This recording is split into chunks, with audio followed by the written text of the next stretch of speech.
Det her, det er nemlig billeder fra Danmarks største kulturelle eksportsucces gennem de seneste mange år. Det er computerspillet Hitman, hvis 4 forgængere har solgt mere end 10 millioner eksemplarer rundt om i hele verden. Og i går aftes var der så verdenspremiere på den 5. udgave af Hitman. Godmorgen, Thor Blystad, du er spilinstruktør, og godmorgen til dig, Mette Lysdal, som er skuespiller. Hvad din rolle er i Hitman, det vender vi tilbage til om et øjeblik. Først dig, Thor. 5'eren her, det tog så 6 år, før I kom med den. Altså sidste 4'eren kom i 2006. Hvad har I gået og lavet de 6 år? Jamen, vi fik tid og penge til at lave helt ny teknologi for Hitman Absolution. Og det var noget, der var nye konsoller ude, og vi skulle have nogle nye værktøjer til, hvordan vi kunne lave et nyt spil, der var mere større og mere cinematisk og mere komplekst end noget, vi havde lavet før. Så det tog så noget tid, før vi så kunne komme i gang med konceptet og bygge det op. Og der var også en hel masse nye ting, vi skulle lære med cinematografi og historiefortælling, og hvordan lave et spil, der ligesom er et moderniseret spil, der har de produktionsværdier, der skal til at konkurrere med de store derude. Det er det, fordi I ligger jo i konkurrence, og i dansk firma, man ligger i konkurrence med de der meget store udbydere af spil, som har uanede af ressourcer nogle gange, når de skal udvikle et nyt spil. Vi skal lige prøve at spole lidt tilbage og se Hitman 3, og se nogle billeder fra der. Og så skal du prøve at fortælle, hvad det er, I har gjort siden da. Fordi det her, det er jo som man kender det. Det er jo en forholdsvis simpelt spil, kan man sige. Hvordan kommer 6'eren til eller 5'eren, til at se ud i stedet for? Det er... det er sjovt at se det. Det er på alle måder blevet bedre, ikke? Altså, det er vigtigt for os, at der er enormt mange detaljer i verden, fordi det er et spil, hvor man kan snige rigtig meget rundt og se, altså man kan bruge rigtig meget tid, bare i et lille rum som det her. Så det betyder, at alt har en mening. Så hver eneste lille ting, du bygger, skal være noget, folk kan se på og få noget ud af.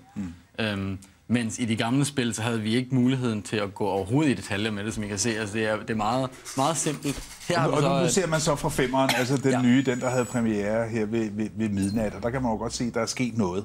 Ja, så kan man sige, verden er blevet meget mere kompleks. Måden folk bevæger sig rundt på, musikken, manuskriptet, skuespillerne, det hele har ligesom fået et kæmpe løft. Og nu siger du nemlig skuespillerne. Mette, du er jo en af skuespillerne i det her spil. Hvordan er man skuespiller i computerspil?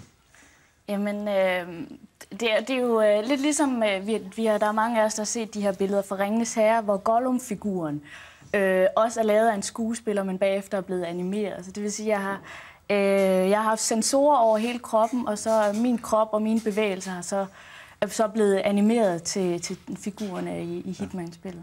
Vi kan prøve at se nogle billeder af, hvordan det foregår, når man laver det her. Det er der, hvor man bliver spændt op.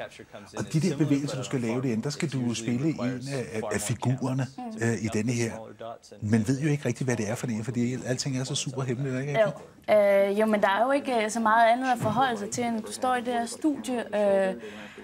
Der er ikke nogen at reagere op af, så jeg får ligesom bare at vide...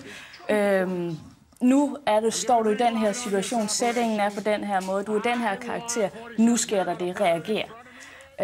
Og så er det jo noget med at udtrykke den følelse med det, man har at gøre med, fordi det er jo også det er jo meget udfordrende som skuespiller. Normalt kan jeg bruge både min mimik og min stemme og min krop til at udtrykke mig med, men her har jeg ligesom kun min krop. Ja. Så. Alle figurerne i spillet, tror jeg, er de bygget op på den måde? Er de lavet på denne her måde med, at det er rigtige skuespillere, der har været inde og lægge krop til? Ja, altså vi har både arbejdet med et studie i USA, der hedder Giant, hvor blandt andet Avatar blev lavet. Og så har vi vores eget studie her i København, hvor vi kan få det her motion capture sat op.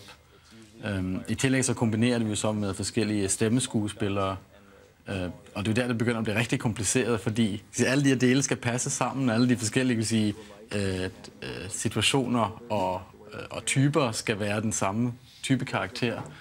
Så det er noget af et puslespil at sidde og sætte det her sammen, og desværre for skuespillernes del er det jo en kæmpe udfordring, og bare få at vide sådan helt sådan, det er kun det her, du får at vide, og ikke det, ikke? Ja. Fordi der er jo så meget hemmelighed omkring sådan et spil, med hvilke figurer det er, hvordan det skal være osv. Hvad kunne du gøre for at forberede dig? Har du siddet og spillet Hitman for eksempel? Altså, jeg prøvede jo at kigge på universet, og hvordan det ligesom havde været tidligere, men som Thor også siger, så er der jo så meget, der har ændret sig til det nye spil, så man kan sige, ideen er den samme, men universet er helt anderledes, så det var lidt svært. Altså, jeg måtte ligesom bare prøve at være i nuet, og så gøre det bedste, jeg kunne. Ja. Noget af det, man kan, når man er inde og spille jeres hovedfigur, altså selve Hitman herinde, det er, at man kan få lov til at skyde en hel masse forholdsvis kampklædte nonner. Og det har også skabt lidt furore rundt om, fordi de lavede en trailer, hvor amerikanerne synes måske, det var lige på kanten. Hvad var det, de reagerede på, eller hvad var det, de sagde? Jamen, det var... Jeg skulle sige, Hitman-universet har altid været sådan lidt sådan tegneserieagtigt, og altid været ude sådan i periferierne med at være lidt ekstremt. Og så lavede vi så den her trailer. Den, for os set, så den hænger bare sammen med det, vi altid har lavet egentlig. Ja. Men der kom så en rimelig stor reaktion på den, og det kom lidt bag på os, må jeg sige. Altså nu måske sidder man her sådan i Danmark og tænker, nå ja, det er jo også sjovt nok, ikke? Altså. men der har man lidt andet forhold til det med nonnerne. Det må man ikke så sådan, tage livet af på den måde. Nej, så det var... Det måtte vi ligesom ud og sige, at vi mente ikke at støde nogen. Altså, måske er vi bare danskere og ligesom... Så man kan stadig få lov til at skyde en nonne? De er ikke blevet censureret bort? De er ikke nonner dog. De er, altså, de er også, assassins, som kommer efter vores helt. De er bare forklædt sig. De er kun forklædt. Og det er også en del af Hitman-spillet, det er, at man kan forklæde sig på alle de forskellige måder, så hans fjender kan så også forklæde sig. Tusind tak for besøget, begge to, og held og lykke med Hitman 5, som sagt havde premiere ved midnat i nat. Tak.